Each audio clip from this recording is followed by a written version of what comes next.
फिर ये बुख्ती की बात करते हैं कि बुख्ती के ऊपर ट्रायल, अगेन वही फ्रंटियर कोर बलूचिस्तान, उनका एक्शन है, उनका एक कमांडर है, उसके ऊपर कोर कमांडर है, उसके ऊपर चीफ मिनिस्टर है, उसके ऊपर गवर्नर है, उसके ऊपर प्राइम मिनिस्टर है, इंटीरियर मिनिस्टर है। मैं किधर बीच में? बट इन एनी केस मैं ये नहीं अपने आप को सिर्फ ये कि वो गलती हो गई थी जो ये करते हैं, ये बड़ी गलती हो गई इनकी जिन्होंने ये किया है, ट्राई करना चाहिए। कोई गलती नहीं हुई, बिल्कुल सही हुआ जो भुक्ति का वहां हुआ है बलूचिस्तान में।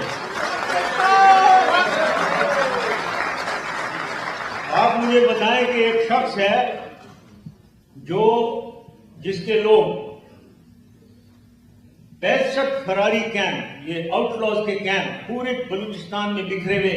कभी चाइनीज को मार देते हैं, कभी कोई और लोगों को मारते हैं पकड़ के इनके, और उनको अपने आप को बीए बलूचिस्तान लिबरेशन